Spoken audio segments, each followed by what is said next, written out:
Belarus across the globe in 9 languages, 24/7, online, FM and satellites. Radio Belarus International, bringing Belarus closer.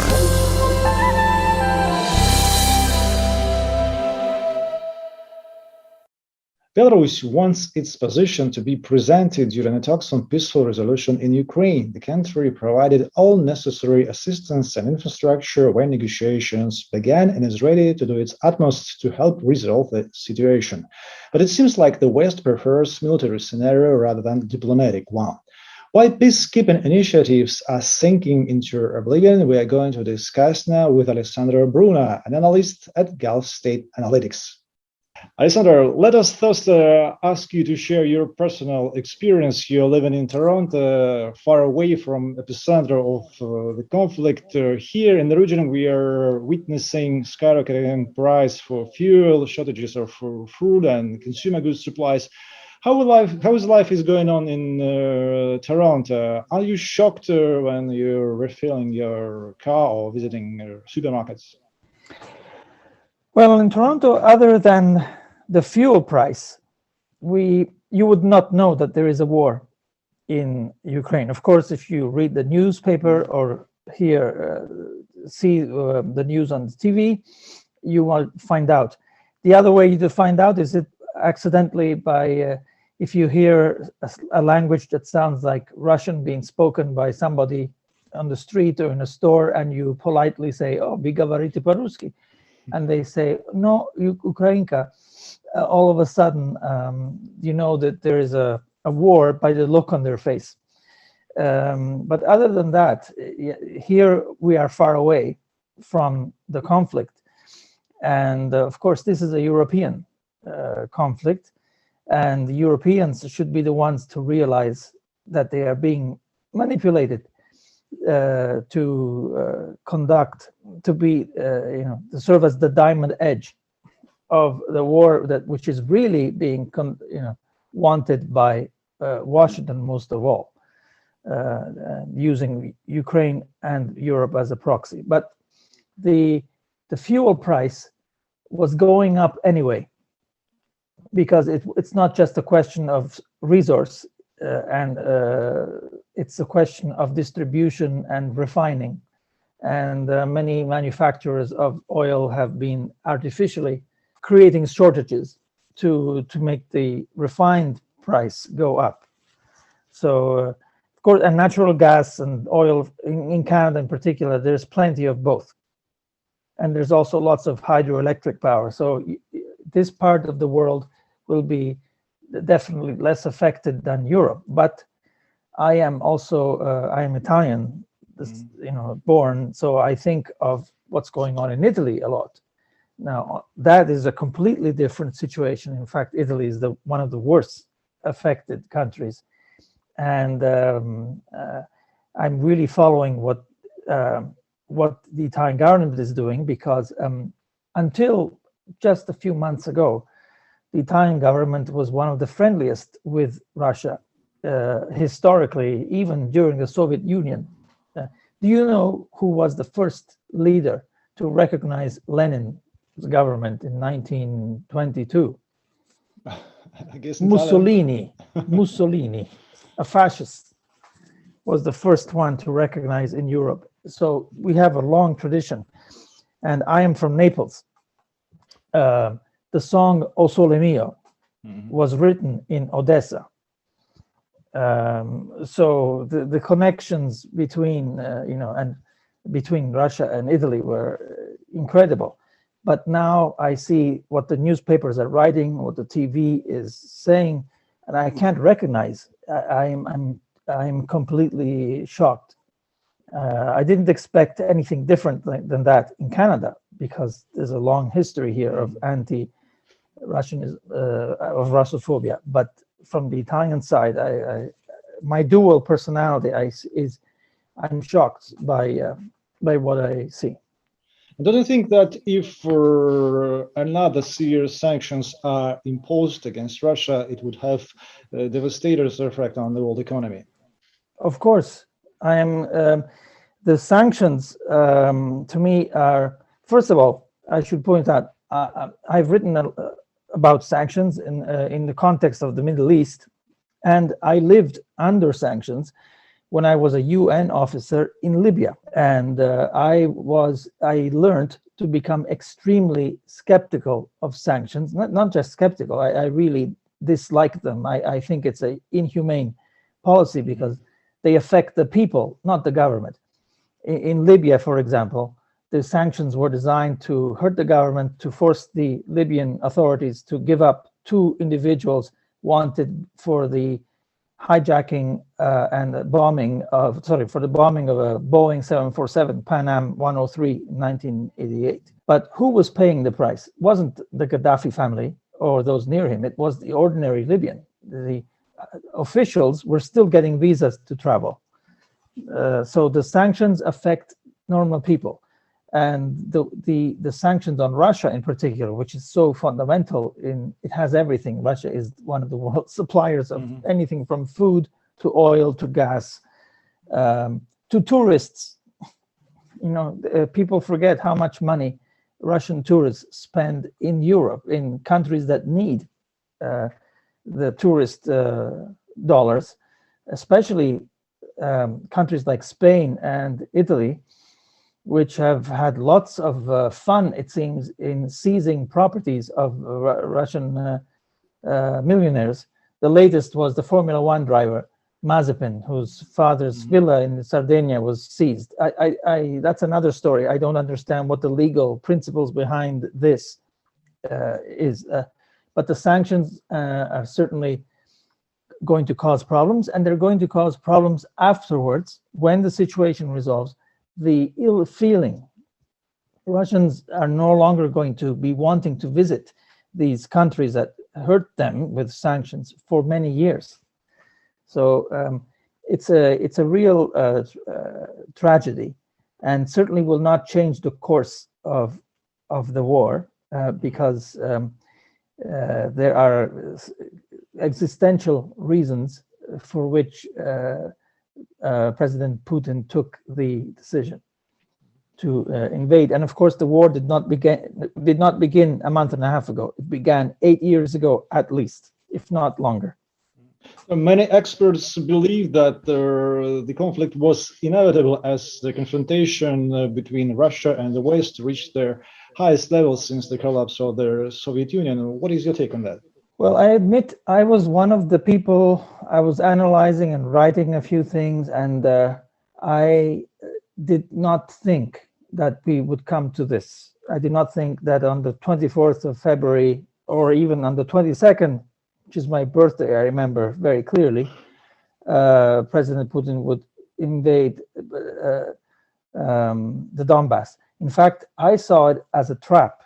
I saw the constant messaging from the White House and as a trap and I saw it as a trap because what they didn't want was the Russian-German pipeline, Nord Stream 2, to function. That was their main target, and I thought Putin would not fall for this trap. And also, for many like me who saw what was happening in Syria, and I was a Middle East analyst, I've been following that a lot. We look to, many of us look to Russia as a kind of hope, as the anti-globalist position, so for Russia to get involved, to give the globalists such a big plate, in other words, I saw the war as a gift to Washington and as a trap. Then afterwards, of course, once it began, a few things became clearer to me and to others, in particular what the situation was in Donbass for the Russian speakers. And it became clear that this war began a lot earlier, and that there were people there who were hoping for an intervention to save them from the harassment. And in some cases, I've heard of crucifixions. I've heard of terrible vexations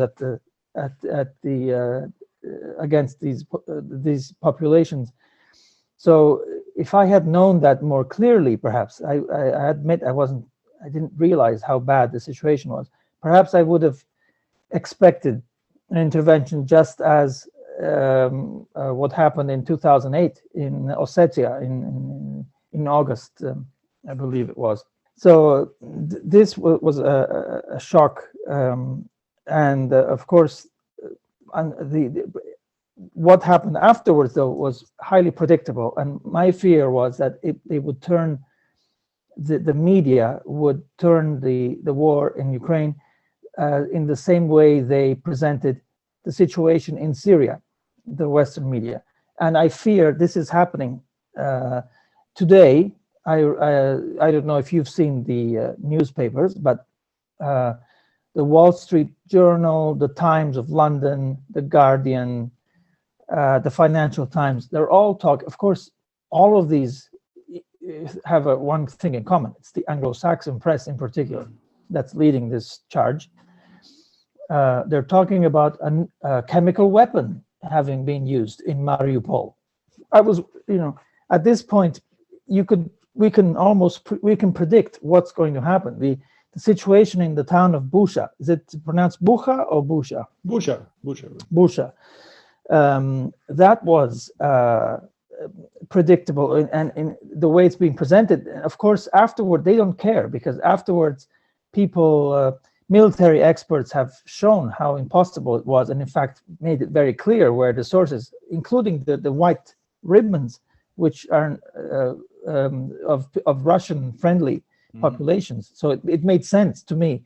These are obviously revenge killings of those by Ukrainian forces, and who knows which forces, because the Ukrainian army, the real army is not the important parts. The real one is Azov and others. I see the media playing a huge role on the West, and perhaps from the Russian side. First of all, they've cut off Russian media like RT, of which I'm very familiar with, and which I followed for a lot of information, not just news, excellent documentaries and on many subjects. That's been cut off, and also traditionally the Russians are not so good at the media part. The Americans and the British have years of practice. The Bernays, Edward Bernays, was a nephew of Sigmund Freud, the psychologist, and he invented modern advertising. He went to New York, his message was very clear. British Secret Service in the 1940s used those techniques to persuade the Americans to intervene on their behalf in World War II. So they're experts at manipulating information in war situations. And the technologies have been upgraded and they use it widely. They use the psychology, and now they've applied with the technology social media. So we see a combination. And then there's the other factor that most people have no clue where Ukraine is. They couldn't point to you on the map where Ukraine is located, and they certainly have no clue as to all the complications. Many, I'm not sure in Belarus or in Russia, but certainly in the West, the education of history, geography has declined in the last 30 years. I was always wondering why. Now I see it. An uneducated population on that front is easy to manipulate. I luckily missed, when I went to school, those were very important, both were very important subjects. And then I studied them in university, but so I've always been a skeptic on many of the foreign relation propaganda wars that have come out. And this is really what the main battlefield today is, the media. So information war is a part of it's the main, because the West is able to do the things that it's doing, apply those sanctions, because it has the legitimacy that it gains through the media manipulation. So it can justify the high cost of gas in Europe because we're saying, oh, it's gas or peace. That's what the Italian prime minister told the population. This summer, it's, you will have to use fewer air conditioning because it's a sacrifice needed to fight the war. And do you think that Russia's security concerns haven't been taken into consideration even after this operation in Ukraine, as NATO is still for further expansion and reveals plans to accept new member states such as Finland and Sweden? So the tendency looms rather hazardous, doesn't it? Well, this is the main issue. One of the main issues, of course, was the security concern. That's the real, and I guess I should have known. I should have predicted that something would have that Putin would have to attack, because nobody was paying attention to Russia's concerns before the war, which were the same concerns, and they were real and solid concerns. And they're not paying attention to them now. Now they're only looking at fighting the war, trying to promote the idea that the Ukrainians are fighting courageously and defeating the Russians, in fact, because the media stories we get are that the Russians are losing, that their officers are dying. The latest today, that 1 in 4 is an officer of the Russian dead. That's the latest I read in the Times of London. And also the Times of London had a triumphalist story about a British rocket being used to damage, to bring down a Russian one over the weekend. So the Russian concerns, the strategic concerns, are not being discussed at all. Nobody's paying attention. I would imagine that the European leaders, particularly Germany, would have something to say about it, because Germany has had good relations with Russia. And I suspect this war would not have been possible had Angela Merkel been still the Chancellor of Germany, because she would have either warned President Putin, and she would have been adamant and trying to prevent it. It's not a chance that this happened shortly after Chancellor Scholz, who was still trying to learn, where the commands are. And in fact, Scholz's problem too. He has the Green Party. Ironically, the Green Party in Germany is the war party in Germany, because they want to break away from Russian gas in order to promote their, shall we call it, environmentalist dreams, their green fantasies about having wind turbines and solar panels supply most of their energy. In fact, Germany gave up nuclear reactors. And the Greens want to break away from Russian gas. They were always against the Nord Stream 2 pipeline in order to accelerate the environmentalist agenda. So you have that, then you have the globalist agenda from the United States, and combined together, and Germany has become an obstacle instead of a facilitator of relations between West and East. So I mean, we could go on. The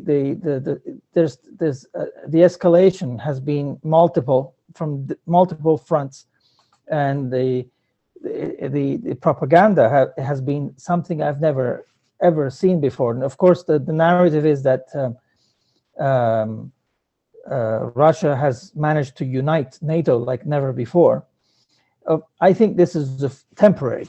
It's a temporary unit. It's like when you make something in the oven, and you bake it too much, what happens? It crumbles afterwards once you take it out of it. And I think after this campaign, which is going to be disastrous economically for Europe, we will have the European countries and their voters. This is the weakness of democracy, is there are voters to pay attention to. I think we will see a reckoning. The voters will bring down these governments and will ask for NATO reduction. So the NATO triumphalism may last for a few months, but I don't think it will last forever in the long term. I think it's a temporary situation. And Finland and Sweden, but Finland in particular, which borders right off, is taking a ridiculous. I'm not sure that other European partners are happy about this. In public, they may say one thing, but who knows what they are saying in private. We don't need to escalate this further. We're trying to de-escalate the situation. Yes, that the NATO is, on the side. Why NATO was not dismantled in 1991 is another mystery. Warsaw Pact disintegrated. NATO should also have disintegrated, but of course, and that's really the issue. That's the main issue. The head of European diplomacy, Josep Borrell, said that the conflict will end on the battlefield and announced more military aid to Ukraine. Mm-hmm. Does that mean that the option for diplomatic resolution to the conflict is fading? The situation, it's become clear that Europe, or at least NATO, the United States, and then Europe, because of its relationship, toxic, I would say, relationship, they do not want to negotiate for peace. They want Russia to lose as much as possible on the battlefield, and they want the battlefield to be the ultimate test. They don't want to negotiate a peace. For example, yesterday, the Austrian Chancellor visited President Putin apparently they went to outside of the Kremlin in Moscow at a personal residence. We don't know what was discussed, but to the media, or at least what the media said was discussed, was just that the Chancellor was disappointed because Putin said that the war would go on. We didn't hear anything about what was offered. What did the Austrian Chancellor offer in return for an end to the war? And everybody knows how the end is.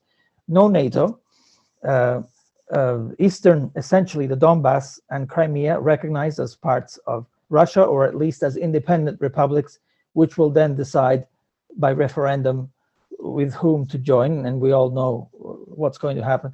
And that Crimea is an absolute, no question,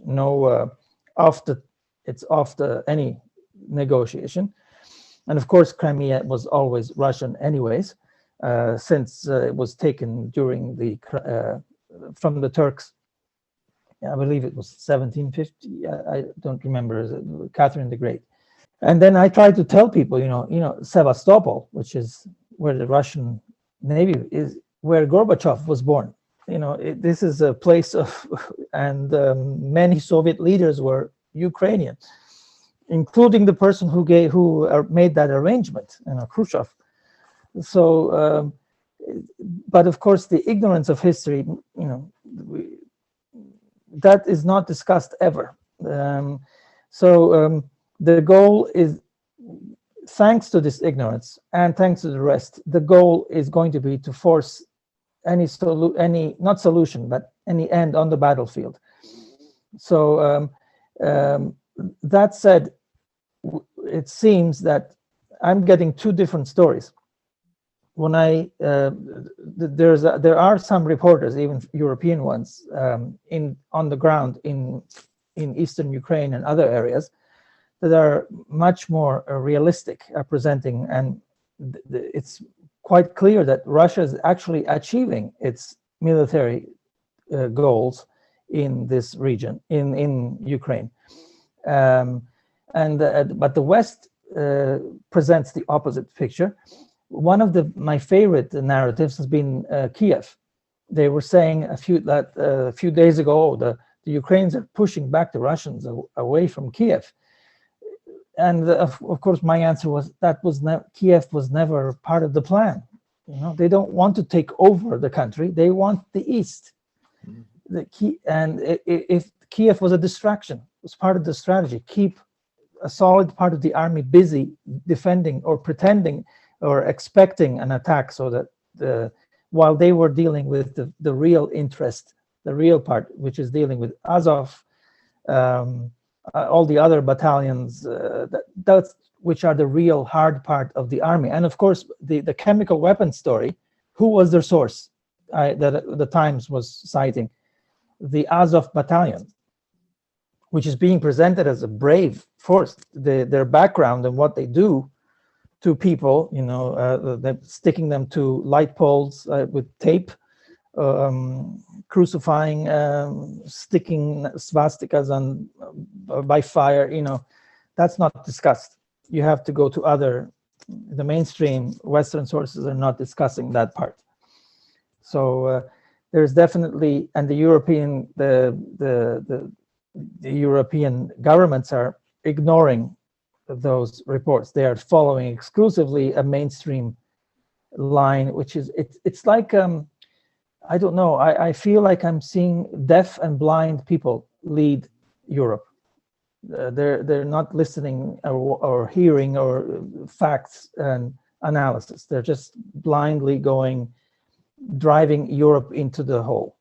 But could this conflict be solved diplomatically, in your opinion? It could be solved diplomatically, but that would require, first of all, a real president in Ukraine. How much power does Zelensky have, is the question. He was an actor. This whole campaign, which stemmed directly out of a TV program, which is now being shown on North American and European TV. Was it Hello President? Hello Mr. President, I think it was called. Funded program and campaign funded by the same person, linked also to Joe Biden and his son. And also Zelensky as a comedian, he's a fine comedian, he's a good actor, and actually I have to say he's an excellent actor. But he's a billionaire. I've never heard of a billionaire comedian. They don't exist in Hollywood. How is it possible they exist in Kiev? So he's speaking every day. He finds the time to speak to a European Parliament and he's a PR. He is who is really in charge is the question. And I think that's one of the things that Putin wanted to expose. There is no one with whom to discuss in Ukraine, because the real people, Zelensky is, in my view anyway, these are my words, he's a victim himself of those armies that are now dominating in the East and the ones that are fighting the Russians. He responds to them. If he does not follow the script that they are saying, he will be removed by them. So that's the first problem. There's no real negotiating team in Ukraine, and we know that too. Every time there's been negotiations, negotiation attempts began 2 days after the first, on February 26th, on the weekend, on Saturday and Sunday of that weekend after the first attacks. They were talking, I believe, in the first talks were being held. But on the one hand, Zelensky might say progress was made, and then to the Western media he says no progress, we will keep going, because he's told to do that.